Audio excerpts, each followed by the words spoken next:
Is it coming home? Ask me. This is how your answer should be. Ask me. I won't even look at you. Pretend I'm not even with you tonight. Okay. What, mate? Yeah. Stinks. He's coming home. Oh, sorry, mate. Mate's just calling. What, mate? He's coming. Yeah.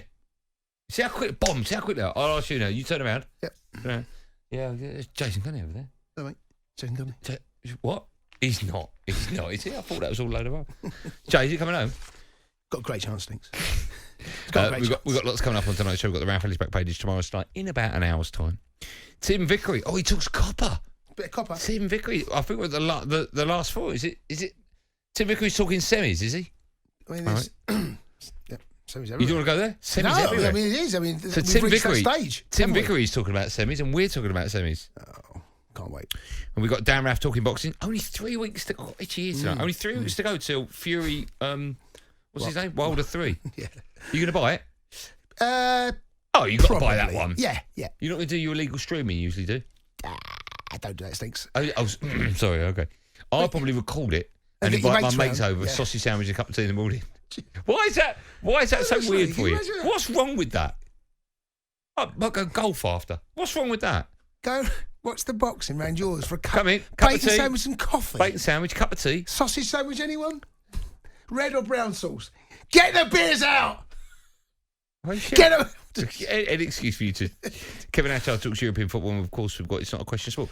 Shall we go to the phone lines? Shall we do that? Who wants? Let's do it. I want 08717223344 for all things England.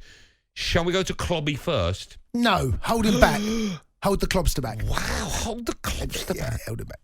Benny Boy is a Portsmouth fan. Ben Boy? You all right, Andy? You all right, Jason? How you doing? Great show. Thanks, Ben. Make it better. Off you go. Right.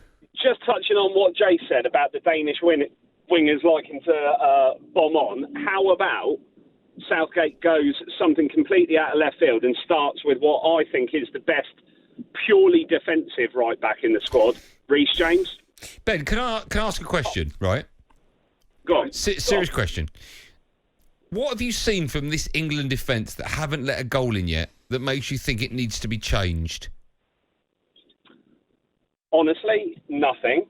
But that doesn't mean it can't be improved to fit the situation. And the Danish pose a different threat. But can you imagine if he changed part of the back four and we conceded and lost? Can you imagine what would happen to him? I know. But can you imagine with him going against public opinion and not starting Grealish? So... he's got the strength to make that kind of decision and it end up being the right one. Even though I didn't think Walker had his finest game for England, I wouldn't change it. I'm with Andy. I wouldn't. He's got a formula here, and I have to say I thought it was Walker's. He wasn't his best performance of the tournament, but I would still keep him for his experience in there. And the only way that I think you can get Reece in, the only way is if he goes to a 3 at the back.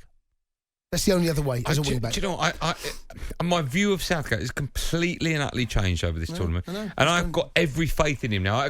I can't even feel myself questioning any... When that team is announced on Wednesday, I know now I won't question it. No, because I don't know. I don't care what it is. No. I know it's the right...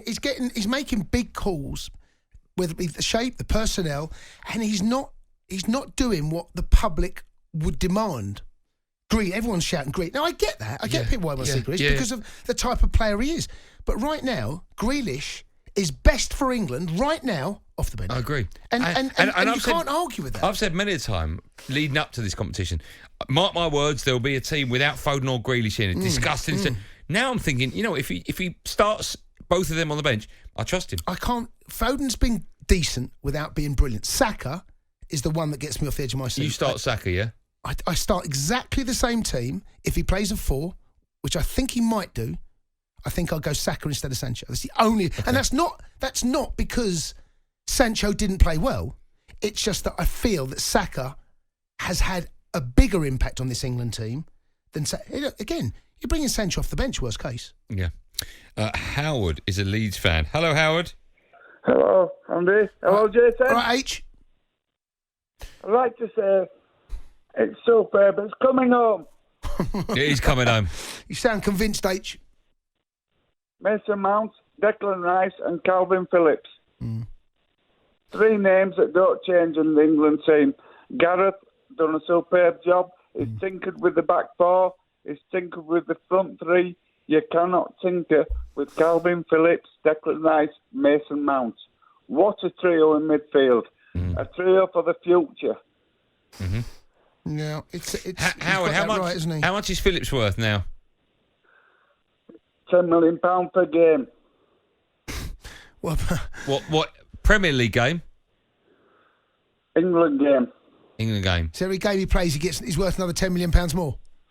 Declan Rice, Mason Mount, Calvin Phillips. Yeah. That's the engine of this team. Howard, how It's much? tinkered with the back. How much is Phillips worth? Put a price tag on Let's Phillips. say United want to buy him. How Right? much will he go for? I'm a Leeds fan. I love Calvin. I would not begrudge him a move to any big team. I'm saying 60, 70 million. 60, 70 million, yeah. Okay. Thanks for your call, Howard.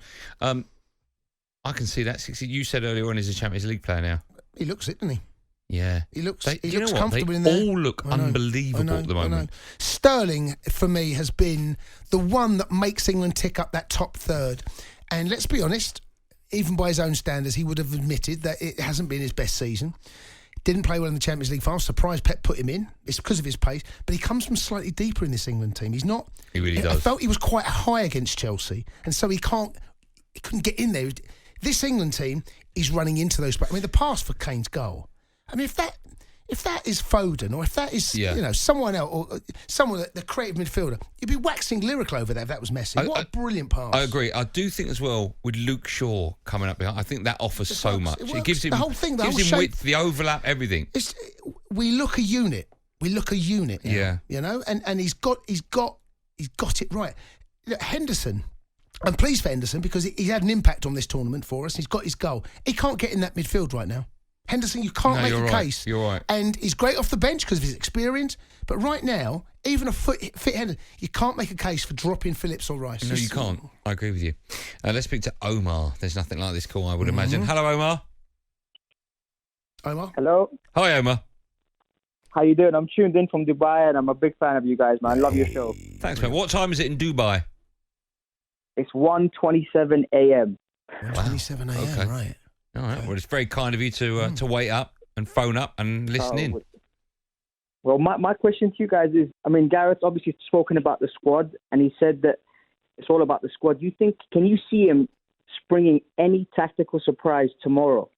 Wednesday, you mean? Sorry. On Wednesday. No, it is tomorrow for you. Apologies. Yeah, good shout, yeah. It is. Do you know what? I don't know if he needs to. I don't know if he will. As I say, my view on Southgate has totally changed now. I've got every faith that he picks the right team. The only thing I can think of is if he goes to a 3, that he looks at what Germany did to Portugal and he's worried about the wing-backs, he's worried about Goossens, and he's worried about the width on both sides. That's the only thing. Because if he does go to 3, will it be the 3 we saw against Germany? It probably will be, won't it? It'll be the team we saw against them. Yes. Saka played in that as well. Yes, but then you take away an attacking player. Yes, right. So therefore, who misses out? And in that Mount didn't game, play. Mount didn't play. Yeah. So there's the choice that decision he's got to make. Go on, Omar. Yeah, because if he does play the 3, I mean, I would personally go with the 4. But if he did play with the 3, then I could probably see him going with Maguire, Stones, and Walker at the back. Shaw has to play. Rice and Phillips has worked from him. Probably Trippier for the set pieces. Sterling plays himself into the team. Kane plays himself into the team. And then the question would be Saka. So that means you're leaving out Mount. And the only reason why I play Saka is because Mile on the left side of the 4, when it comes to Denmark, he's been brilliant in the tournament. So we'll be worried about someone going backwards. And I think Saka is the one person that can do both. Whilst if he went for someone like Foden, who's probably very creative, but maybe not the best defensively, that might actually expose England. Yeah, we know what Saka can do defensively. I'm not saying that Sancho can't, but he relies and trusts him. I think it's quite. Once he decides on his formation, and then they're looking at the personnel, that's the decision he's going to make. Who does he leave out? If you bring in an extra defender, that's the big conundrum that he's faced with. Keep the calls coming in. 08717 223344. When we come back, we'll get Clobby's view on the game that's coming up live on talkSPORT on Wednesday. Tomorrow's game is also live on talkSPORT, of course, as Italy take on Spain. That one kicks off at 8 p.m. And of course, there might be extra time and pens, but either way, we're on the back of both of those. And we've got more time for lots of your calls. We're talking England. You can as well. Pick up the phone, get involved. 08717 223344. You're listening to me, Andy Goldstein and Jason Cundy on the Sports Bar on talkSPORT in partnership with Bet 365. The Sports Bar with Andy Goldstein and Jason Cundy. Monday to Thursday night from 10 on AM, on DAB, via the talkSPORT app and on your smart speaker. talkSPORT.